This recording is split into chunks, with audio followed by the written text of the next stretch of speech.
Whether on the field, on the court, or on the balance beam, there's more to winning than the final score. Hi, I'm Patrick Manning of Black Desert Resort. We recognize the effort it takes to succeed.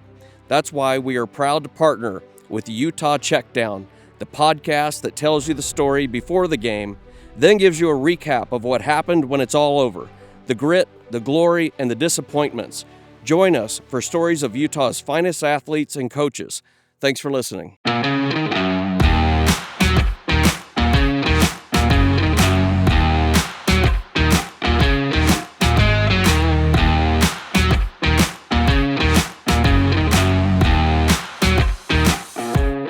You're listening to the Utah Checkdown podcast. And now your host, Josh Furlong.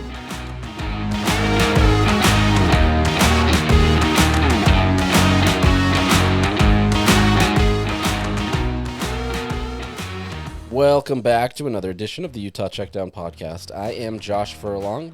As always, happy to be back and talking Utah athletics. You know, we'll get a little bit of Utah football. Yes, it's the offseason, but there's never really an offseason because this sport continues forever. So we'll get into some football to start.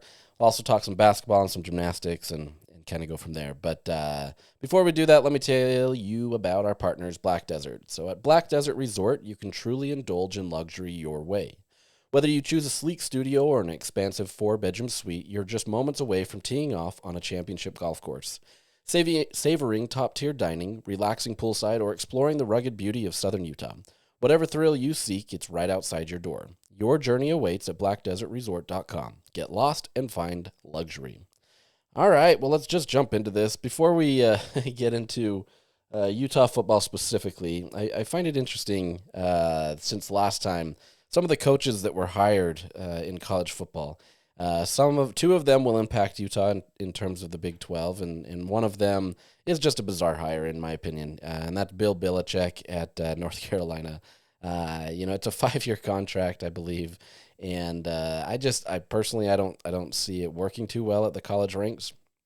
I find it funny that he would even want to come here and recruit and go to terribly small stadiums and have to deal with all that kind of nonsense. But teach their own, and he's able to have full control at a college. So maybe that's what he wants, and we'll see. But the ones that have more impact to Utah are Scott Frost, UCF.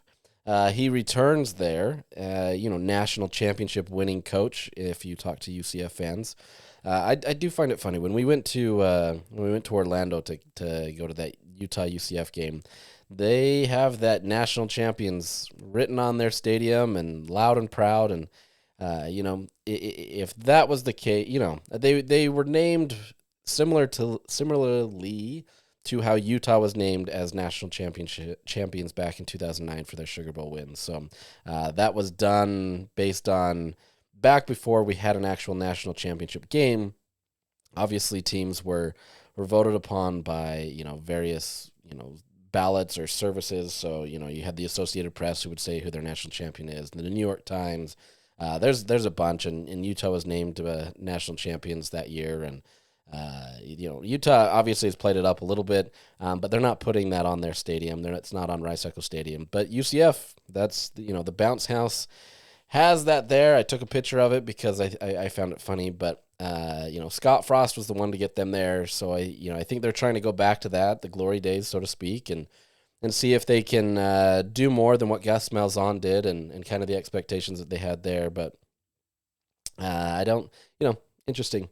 The next one, another retread, and that's Rich Rodriguez at West Virginia. This one wasn't an easy transition for him. He left there kind of in a whirlwind, so to speak, and so he's back, trying to get West Virginia back and doing what they need to do. Pat McAfee was all over that and trying to welcome him and stuff like that. So.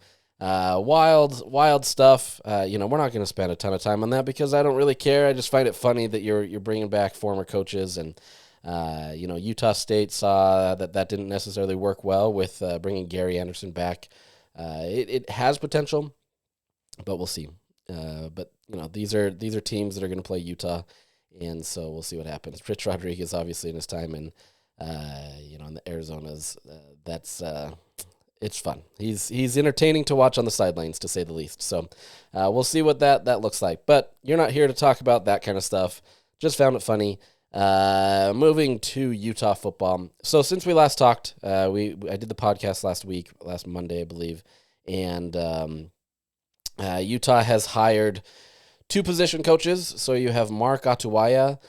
He is the running back coach, formerly at Washington State. He was there for the last 3 seasons. Had previously coached at Virginia, at BYU, as running back coaches there. He obviously played at BYU. This is an experienced coach, right? Like he's had experience coaching up some top running backs. He's a very personable guy. I haven't met him personally from his time in BYU, but from the conversations that I've had, he's very connected to the community. He wants to be able to work really hard to be able to build that room, and he's done a great job everywhere he's gone and being able to get that done. And so, you're bringing in a veteran guy that knows how to recruit, is very personable, wants to be involved in the mix, and is working really hard to be able to get there, or get these guys there and compete and do what they need to. At Washington State, he was effective enough that they made him the associate head coach. They loved him there. There's a great connection there.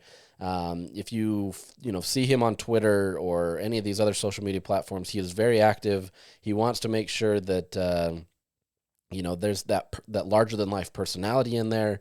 I think it's really fascinating to kind of see what he's done. But he was hired, and there was already commits that were tagging him and everything. I mean, he's gone to work. His son, so he is a Latter-day Saint, and his son came home from a mission recently and actually gave his homecoming talk yesterday, and he was still here in Utah working away.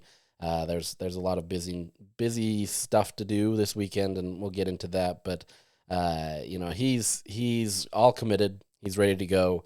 Yes, this is another BYU guy, and the other guy that was hired is another BYU guy. So it's fascinating to kind of see how this goes. There's a lot of crossover with these 2 schools, which only makes this rivalry even more entertaining. So, Mark Atuaya, at least on paper, should be a good opportunity for Utah to be able to bring in some talent. The hope is that he can bring his star running back from Washington State to Utah. He is in the portal. That is Wayshawn Parker. He's the number 1 running back transfer in the country, according to 24/7 Sports. So, he is visiting Utah this week, so we'll see how that goes. But that would be a great opportunity for Utah to be able to have their lead back kind of come in there. Obviously, Mike Mitchell announced his return, and he'll still be here. But, if you can get a proven guy in there to take over and already have a connection with the running back coach, that helps. As we talked about with Jason Beck, the more familiarity you can get with some of these players, the better. It doesn't mean it'll be, an easy transition or that it'll just naturally turn to success. But it at least gives you a jump start to what's going on in the season because of, having that consistency in terms of personnel and understanding how they work and everything that way. So obviously great opportunity there with him. The other position coach that was hired on was Micah Simon, former wide receiver at BYU. He's much younger in the profession. Started out as an offensive analyst at Syracuse with Jason Beck in 2022. They coached a little bit together and were able to do things. And then Simon moved on to Northern Colorado, where he got his first full-time gig as a wide receiver coach at 2023, and then moved over to New Mexico last year as another wide receiver coach, working once again with Beck. And so there is a connection there. He's not as proven in terms of his longevity in the coaching career. But obviously there's something that Beck sees that gives him confidence, and the more the offensive coordinator has confidence in the guys around him, the better, right? I truly believe that. I think if they can have that opportunity to kind of build the roster that they need to, that helps. Obviously, that leaves Quinton Ganther and Alvis Whitted, on the sideline. They were not retained. Quinton, he's always been more of an NFL guy and wants to coach there. That's where he came from before coming back to Utah as a coach. So I have to imagine that, once this NFL season ends, he's going to be a hot name that gets picked up in the NFL. Alvis Whitted also could be in that category. I don't know that he's going to push as hard to be able to get there, but both of these were great coaches for Utah, and I think the way that this last season ended, it's going to put a damper on kind of who these individuals are. But they worked hard, right? They absolutely had the best interest of Utah in mind. To varying degrees, right? Obviously, Quinton got frustrated with the level of NIL stuff and everything there. He was pretty vocal about how much it costs to be able to get a star running back in. Personally, I'm not going to get into whether I think that held him back in recruiting, because I don't think it did. I think he tried really hard. He brought in a lot of talent. He sought after a lot of talent that he wanted, and sometimes it went his way, sometimes it didn't. So, I don't think that should be a black mark on his career here at Utah, because I think he did everything he needed to. He coached them up. He demanded discipline, and if more than anything, he brought order back into that room. Because when Tavion Thomas was here, it was chaotic, and everything was kind of allowed to be done the way that they wanted to be done, which really frustrated people. And so he had to come in here and kind of lay it down, essentially, and really clean up a room that needed a lot of help. So obviously it didn't have the production it needed to this year. Mekhi Bernard obviously had a lot of success and was able to do what he did and rushed for over 1,000 yards. But I think a lot of people are going to look at this last season and say, okay, he didn't do a great job, when in reality, I really do think he was effective and did well. It's just kind of the nature of it. As far as Alvis Whitted, he was put in a tough position because there was nothing that he did wrong. He recruited at a high level, obviously brought in some great talent in the wide receiver room, so he recruited well. He coached them up. The biggest issue there is he just didn't have a quarterback to throw to his guys. And so it's hard to judge kind of their level of consistency. But you saw, especially late in the season, somebody like a Dadrian Zipperer or a Zach Williams, that as they kept getting into the system, you could see progress. And so you have to see that there was something done there where he coached them up. He's much more of a laid-back guy, but he very much so worked with these guys, and they had his trust. And so, that's a tough spot. You have to hope that he lands on his feet somewhere, because he is a good coach. And I think this is just the nature of an offensive coordinator that wants to work with his guys, and when this is kind of the easy route to be able to do it, because these are the two position coaches that generally are the ones that get nixed, when you're trying to change stuff on the offensive side of the ball. So whether there were other issues, in the locker room, I haven't heard that from about these two coaches or any of the problems that way. So I don't think there was anything there. It's just the nature of trying to do that full reset of the offense that I've talked about. And so what you're going to do is you're going to have, your running back coach and your wide receiver coach kind of get that change. You're keeping, Jim Harding as your offensive line coach, obviously been a great coach, has recruited really well, been able to have a great offensive line. And I know there was problems on the interior, and that's not necessarily a Harding fault. It's more just the nature of what happened this season. When you have an inexperienced quarterback behind you, that also doesn't help the offensive line to some extent. So you're obviously retaining him, and then Freddie Whittingham is staying with his brother. I think that's a tough one to let go, and I think that one stays, right. And so you've got some holdover from the last few years, but at the same time, you're now bringing in the bulk of your offense outside of, let's say, offensive line, where this is, a new staff, right? You've got the offensive coordinator and Jason Beck, who now is dictating, controlling things, very active in the recruiting of people out of the transfer portal. You've got now two guys that have been hungry and ready, that have Beck's trust, that have worked with him over the years. And so there has the potential to be able to be a lot of consistency and just effectiveness in terms of how they're able to work together, right? we'll see if that translates onto the field. We've got a whole year essentially to be able to see this. So, still early, but you do get those coaches, and we'll see what happens. Obviously, the defensive side of the ball stays intact.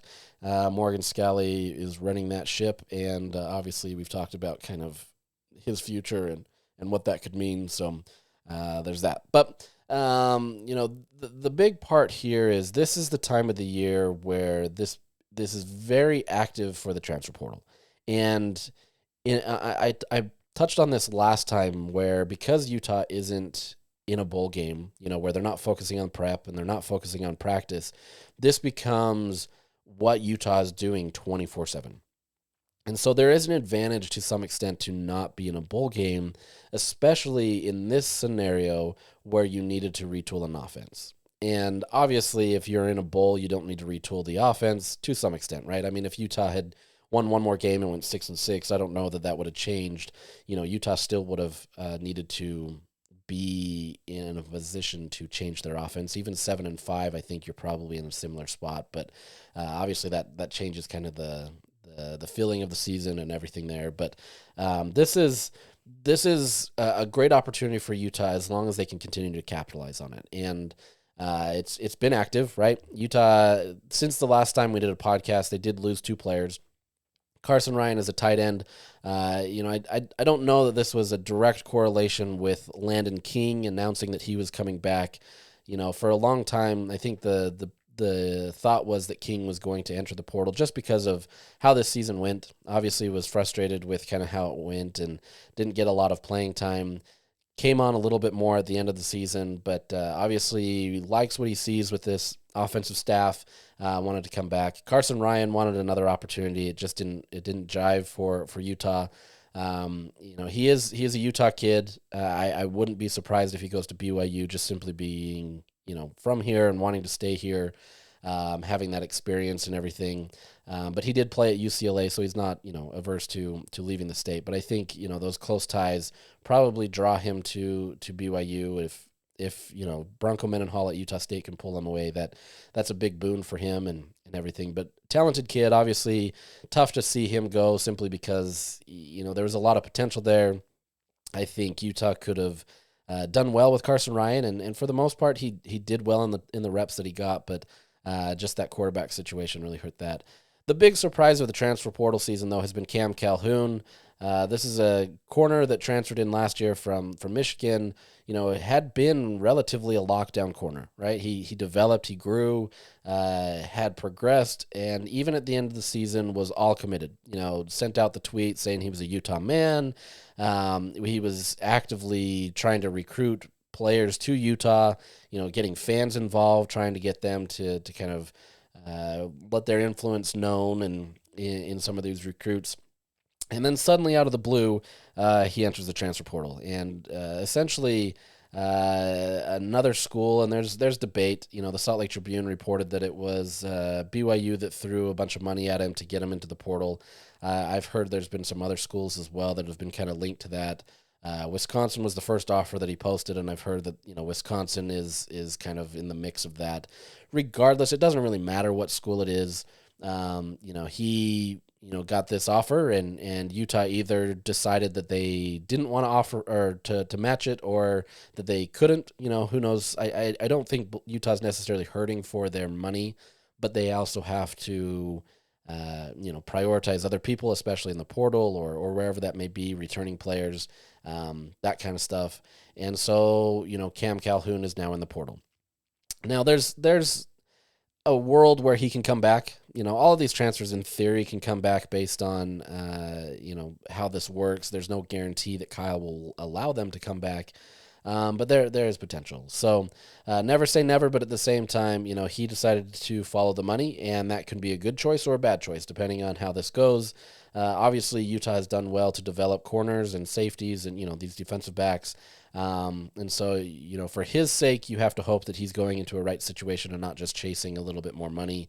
But at the same time, it's hard not to chase some of the money, especially some of it that's being thrown around nowadays. And if you've been proven to be a talented player, that's good on you to be able to go get paid. I've said this, if somebody were to double my salary, and I'm not saying that Cam got that kind of money, but if somebody were to double my salary, I'd have to take a hard look at what I was doing, right? It doesn't always work out, and I think, situations, the old saying is, the greener pastures, looking that way, and it's not always better, and I botched that saying. That's not what I was trying to say. I wasn't trying to say it verbatim, but man, what was that?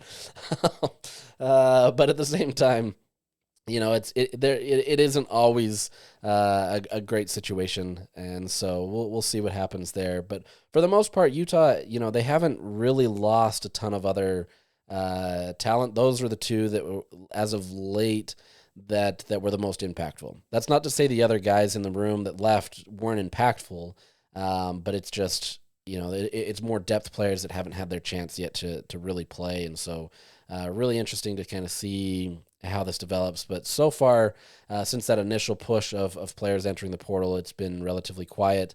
I know Utah is still kind of having to lock down deals with some players. It's a new era where you have to lock in some of these players, and all of them essentially. But there's still ongoing conversations there. But for the most part, the full attention is on the transfer portal in terms of who they're going to bring in, and so. Let's move to that. Since we did the last podcast, Utah has gotten 6 transfers, and so the first one, obviously being the biggest, is Devin Dampier. I went pretty hard on him the last few times and talking about kind of his impact here, but great opportunity for Utah, especially if he lives up to that potential or even higher. He has 3 years to play 2 seasons. He hasn't redshirted yet, and so you've got an opportunity there to have him as a starter for 2 seasons. If he has a success that takes a step up from last year, maybe there's a tough conversation at the end of the year that he goes to the NFL and you only have him for 1 year. But if that's the case, you have to be happy, because that probably means that Utah's had a lot of success. So regardless of the situation, 2 years, that's great. But if you can get him for 1 year and it means that he's having a lot of success, that bodes well for Utah. So you've got that. I'm not going to go too extensively on him since we've already done that. Then you pick up a JUCO transfer, Jeremiah Caldwell from Garden City Community College.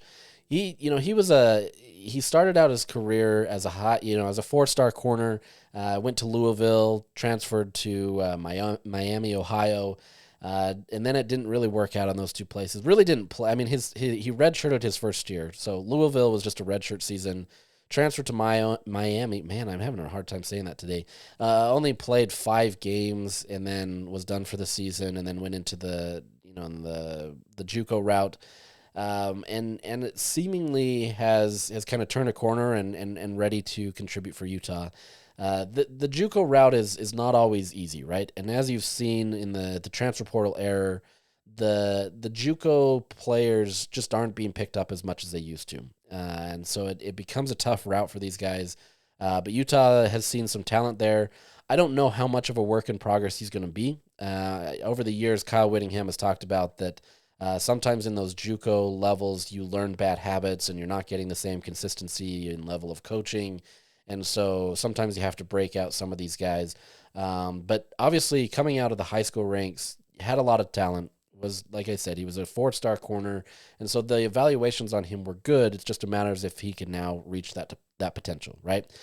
Should have 2 to 3 years of eligibility. Those JUCO years always kind of make it interesting, and there's ongoing cases as well about JUCO years, and so court case, I should say.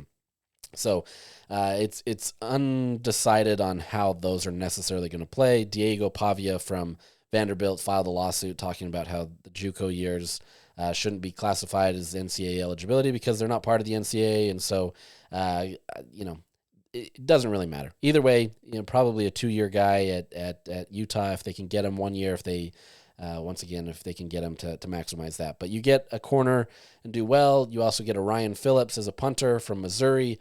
This guy, I tweeted about it. I want to see him just tackle somebody hard and then just take off his helmet and let his hair fly. I know that's not okay. That's a penalty and everything, and Kyle Whittingham would lose his mind. But for our sake, you got to let that flow go, right? I mean, it's if you remember the Titans, this is sunshine.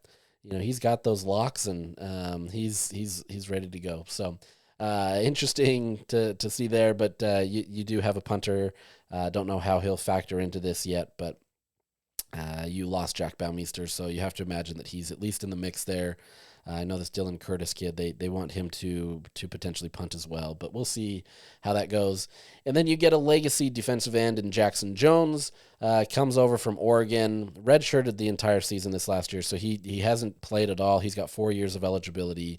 We'll see how that goes. Utah can obviously add more depth to that defensive end room and do well, and we'll see what happens. But got a lot of good coaching at Oregon, so you have to imagine that this isn't going to be necessarily a tough transition. But this becomes a great opportunity for Utah to be having another guy that could be in the mix.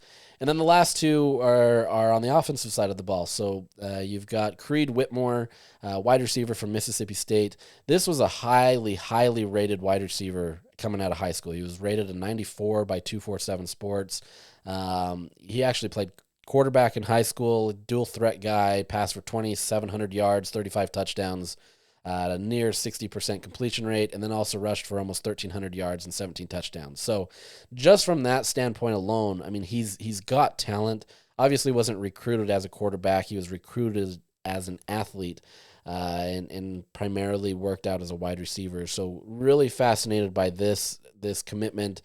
Comes out of Florida, Gainesville, Florida, where obviously if you can be effective at a high level in Florida, it generally bodes well for you. So this is a guy that has a lot of potential for Utah, and if they can maximize this, I think Utah's really gotten a steal of the draft.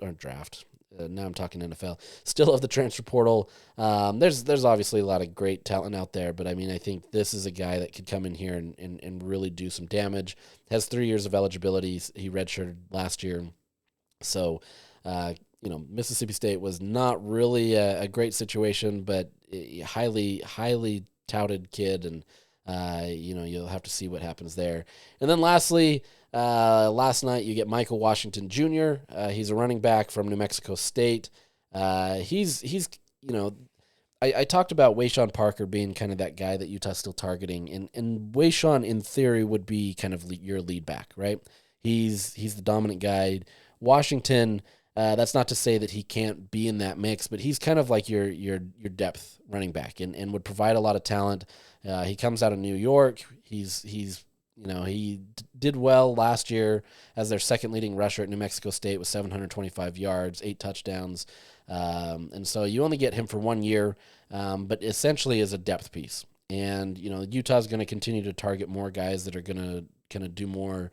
But if you have Dampier, you have some of these other guys. I mean, you look at Whitmore. I mean, maybe you get some creativity there where because he can throw the ball and he's been this two-sport athlete, maybe think of a Britton Covey type player.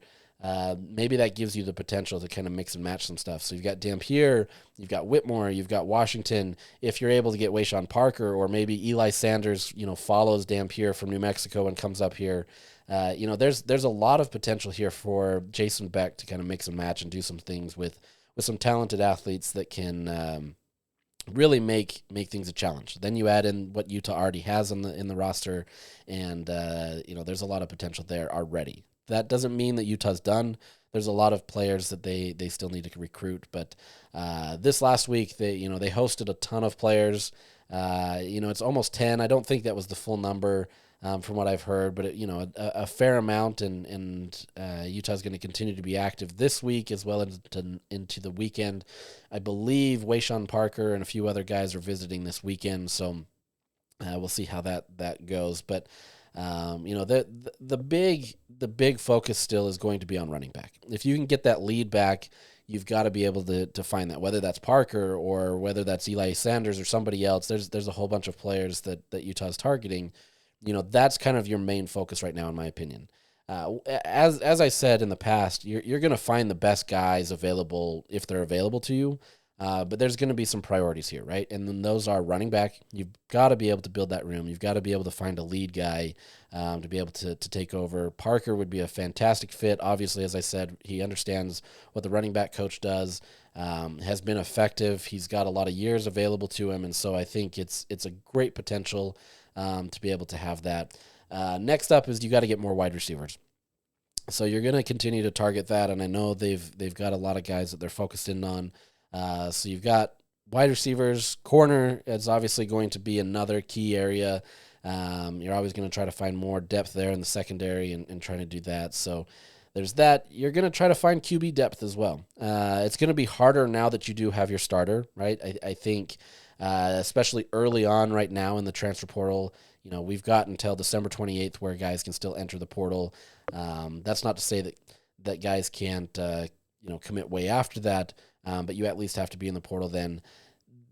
I don't want to say guys are going to get desperate, but I think you're going to start seeing, these depth quarterbacks take a different look at Utah once the dust is settled, right? There's going to be a lot of schools trying to get their top guys, trying to get their starter, so to speak, or at least a guy that's going to compete for that job, and then they're going to start looking at the depth, and some of these guys are going to fall to Utah. So don't be surprised if that one's a little bit later. Maybe it even comes, after the spring transfer portal period. Ideally for Utah is you get somebody in before spring, so that you can have that, be in that system. As much as you can rely on Devin Dampier to be your starter, you can't fall into that same trap that you had with Cam Rising, where you recruit only to him, and you put all of those eggs in that basket, and then you're kind of done when something happens. And so they are going to be actively working to be able to get another quarterback, but don't be surprised if that quarterback doesn't come soon. That's not to say it couldn't, but that's a tough position to be able to recruit, especially if you know that Dampier has 2 years of eligibility, and whatever. So, there's always a potential you can try to bring in Brandon Rose again or Isaac Wilson and try to get them back in that room as a backup, but a tougher spot in my opinion. We'll see what kind of the interest is for them. And then, you're always going to try to find more talent, but maybe at linebacker, maybe some of these other positions on the defense. But for the most part, that's kind of the focus there is running back, wide receiver, corner, and QB depth.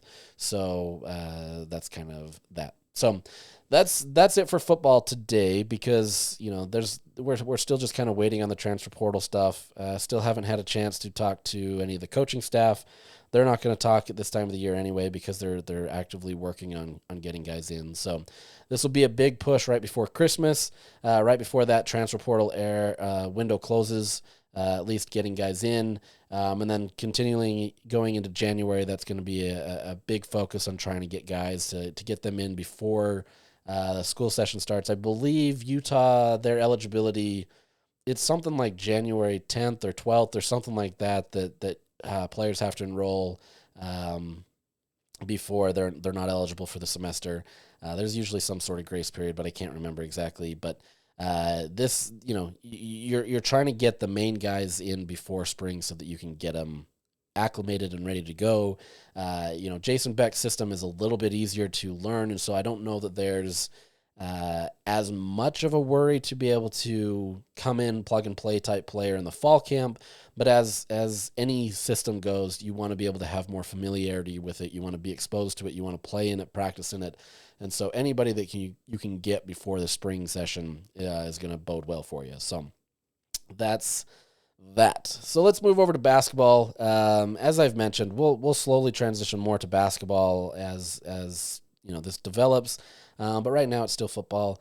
Men's basketball, this has been interesting. They're kind of in an interesting spot, because I still think this is a very talented team that will probably exceed expectations from where they were at. I mean, picked last, it's hard not to, but at the same time, this is a team that can be talented. But they have some of these games, where they're not always clicking. There's not a lot of rhythm, and it's been a challenge the last few weeks to kind of get in that. And that's something that Craig Smith has talked about a lot recently, is the team needs to get back into that rhythm. They had it early on where it was a free-flowing system, positionless, everything was going well. Utah went more of a smaller ball system because of out of necessity. You didn't have Lawson Lovering or Zach Keller, your two bigs, in there, and that kind of changes things a little bit. But now that they're in there, and I'm not saying this is a full correlation, I think it was starting to slip before then, but you're starting to see these guys get out of a little bit of a rhythm. And so it's not quite hero ball where guys are just trying to take their own shots, but it's not quite to that level where they're passing the ball around a ton. They're not moving it around. They're still getting a high amount of assists, and they're not turning over the ball a ton, but it's just not the free-flowing system that we've seen before. They kind of sleepwalk through this Radford game, and that's to be expected, right? Like, you're not expected to play the same level of intensity that you did, let's say, St. Mary's, or what's going to happen when you play Iowa this week, or when you get into the Big 12 play. But at the same time, you want to be able to see them at a high enough level where it looks good, right? Hunter Erickson comes in off the bench, and he scores 18 points, leads the team, really kind of did a bang-up job for him, did well. Really kind of led that. He was so effective. I don't want to say so effective, but like, he was effective enough that he was the one that got the minutes over Mike Sharavjamps. Sharavjamps has been in the starting unit. He even started on Saturday, but only got 4 minutes of game time. Had some turnovers. It's just kind of fallen out of the rotation a little bit. Just hasn't played the same level that he had early on. Right, early on it was.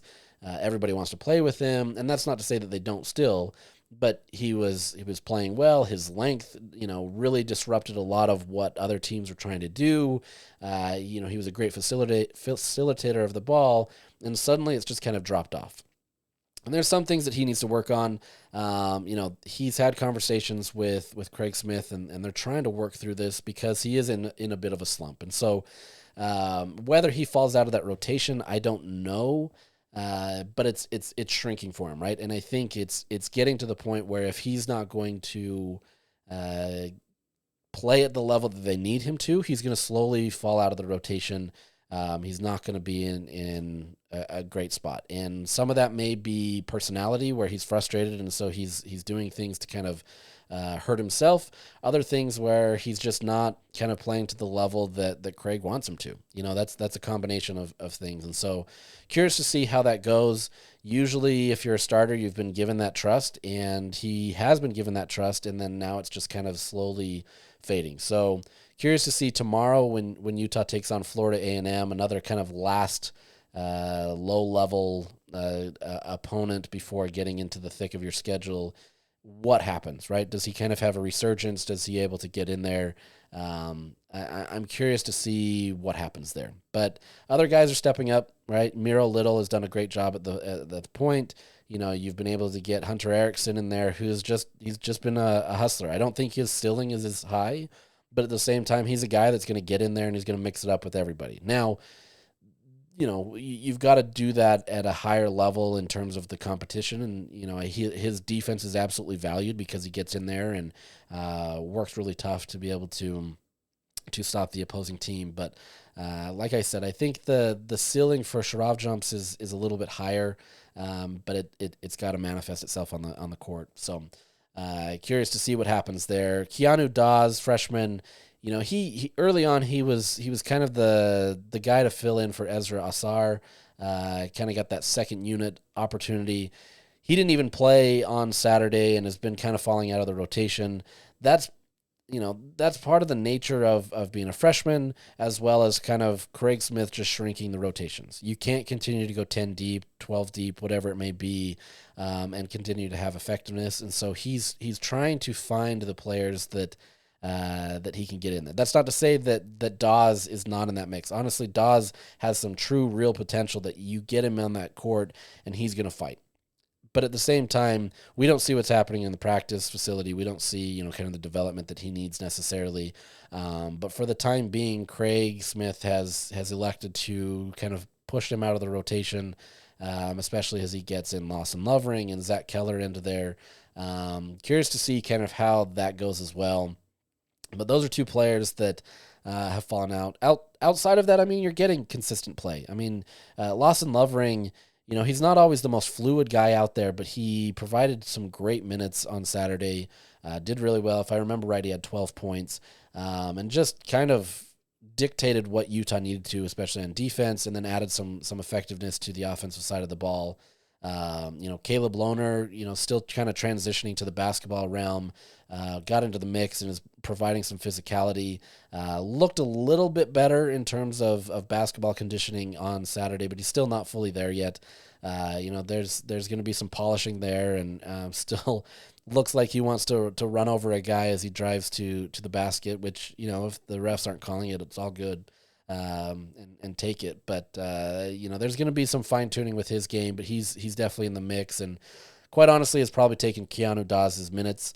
I don't know if that's Craig wanting that physicality out of him, as well as Lohner is a veteran player that has played for many years in his last year. So, either way, this is a team that still has potential. They've been able to compete at a high level, but it's just a matter of if they can maintain that, if they can get that rhythm back. It seems like this team is still together.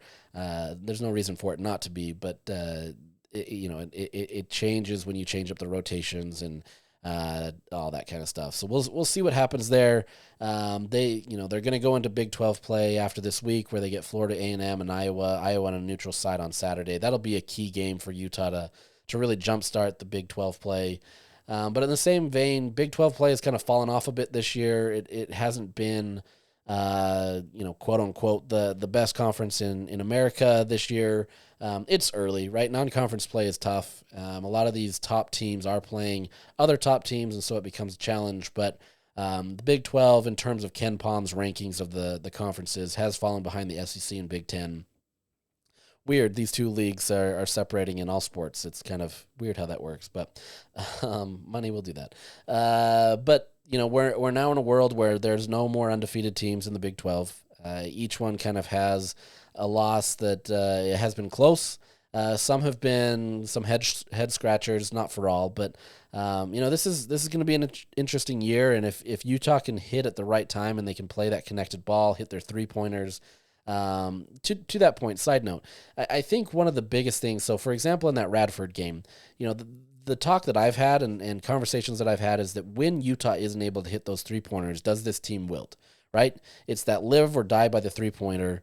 And early on, Utah was absolutely thriving on that. And you were able to dominate teams because of that. Granted, some of those are based on the defense and giving open looks.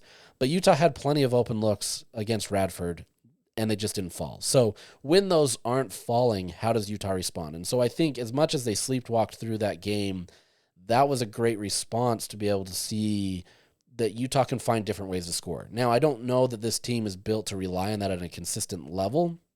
I still think the 3-point shot has to fall for Utah to be able to have some effectiveness, but they can show that they can score in different ways. And Craig Smith has talked about that, right? He's talked about needing to score in different ways, especially in the Big 12, where teams are going to take away different things, right?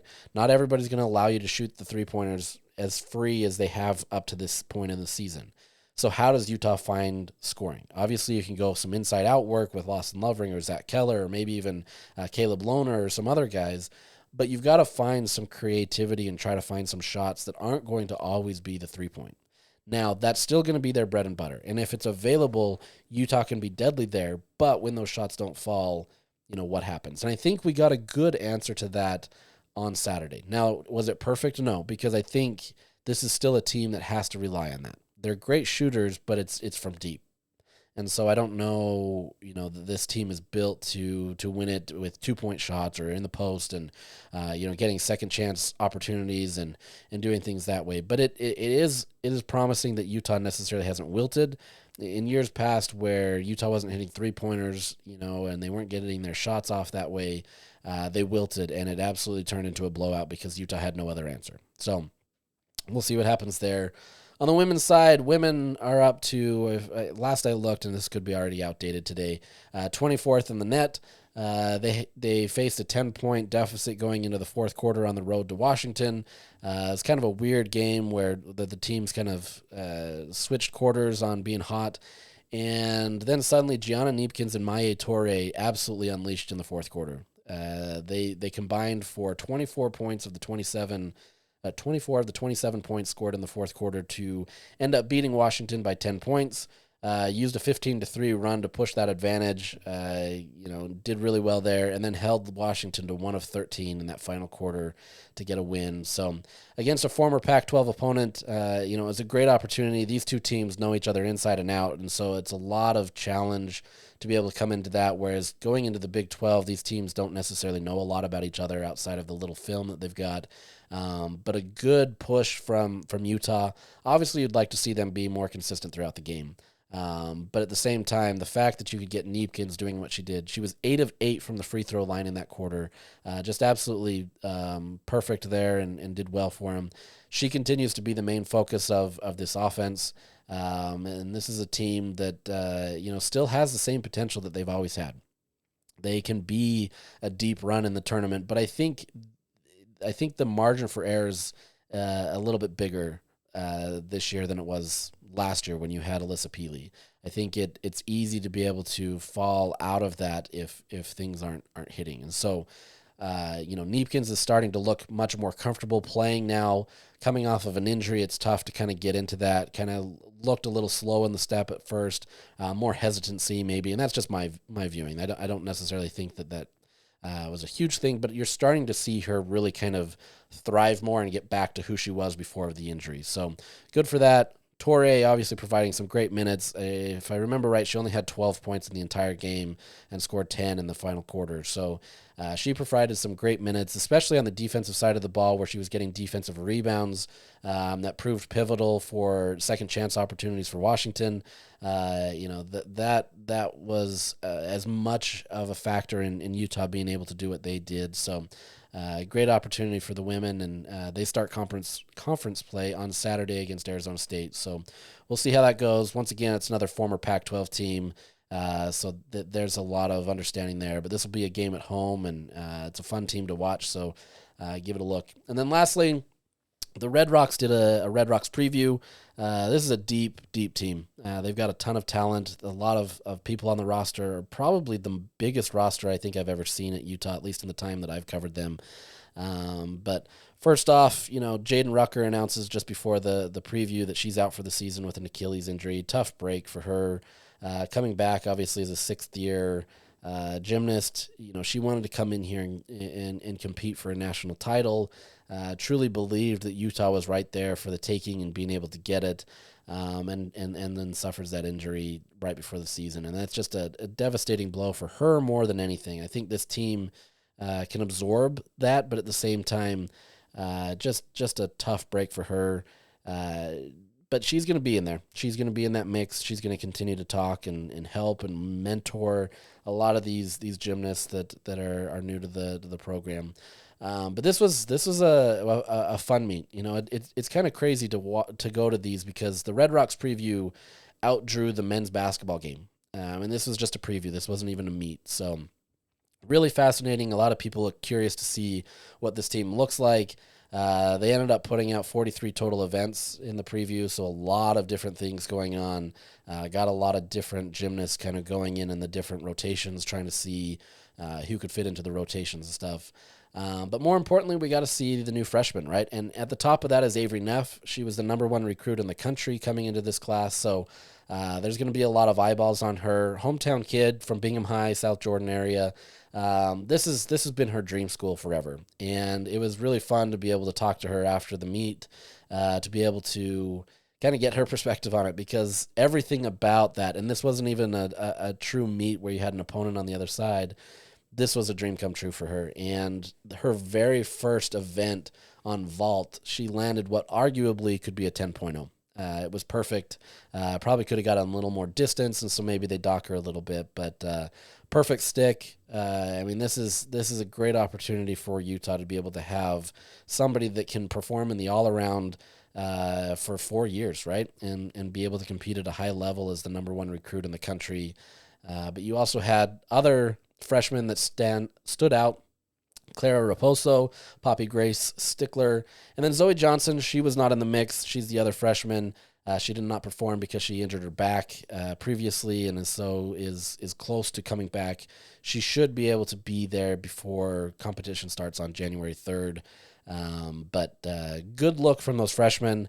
You also had some other gymnasts that came in and did really well. But by and large, this is a deep team. There's a lot of depth here where there's not necessarily an immediate weakness, right? Just the fact that Avery Neff did that on vault kind of shows the level that Utah has pushed to be able to build up on vault, where vault has been kind of their biggest weakness, right? Floor became a big event for Utah last year, where they started developing their bars became a big event. Beam was always consistent and they did well, but vault was always what held them back and essentially kept them from a national championship last year. So to that level, they've worked really hard to be able to hire. They brought in a new guy, Mike Hunger. He's a former club coach of Grace McCallum, years of experience at the club level. He comes in there and he coaches the vault, and it looked much better this year. They're coming off the block well, and they're also looking for better sticks, whereas last year it was like they're trying to find it. They really weren't knowing where to go, and so it looks much more crisp this early in the season. So you have to like that for the Red Rocks. But all in all, deep team, a team that 100% can compete for a national championship like they do every single year. This is their 50th season as a program. They're the first team to ever win a national championship at the NCAA level. So, this is the year where Utah's really looking to make that push. They're ranked number 5 in the country right now, which may be underrated. Who knows? We'll see. But Carly Dockendorf at the end of the preview said this team is tired of coming in third place for the last 4 years. They want to do something different. And that's not a second place finish, right? Obviously that's improvement, but they want to do something special in this final season. Not final. That's not what I meant to say. 50th season, final 50, kind of close, but they want to do something special in this 50th season and really bring back a national championship to Utah. So a lot of talent out there. We'll see how this goes. We'll get more understanding of what this team looks like and everything as the season progresses. As I said, they start on January 3rd, so we'll get in the mix there. But it should be a fun situation there for the Red Rocks. If you haven't checked out gymnastics, honestly, you've got to try it once. You don't have to know anything about gymnastics, but just go in there, and it's probably the best environment for any sporting event at Utah Athletics. It's entertaining. There's a lot going on. You have tremendous athletes that don't get as much credit as they should because not a lot of people are watching them compared to, let's say, football or basketball. But Utah is one of the blue bloods of gymnastics. And so if you want to see a good time, go check them out because they're a lot of fun. They've won me over, honestly, in terms of being able to be excited about going to these meets. They're a lot of fun. One of my favorite sports to cover. So, we'll continue to talk about that stuff. But that's it this week. I don't know if we'll get another podcast in this week or before Christmas, just based on what's happening. But if there's something big happens or there's a lot of stuff going on, then potentially we'll do one either later in the week or early next week. But if I don't chat with you in the before Christmas, I hope you guys have a great holidays or Hanukkah or Kwanzaa or whatever holiday you celebrate or don't celebrate, depending on what you do. But I hope you have a great holidays, and we will chat with you guys again soon. So with that, we'll sign off today, and I appreciate you all for listening, and have a great day.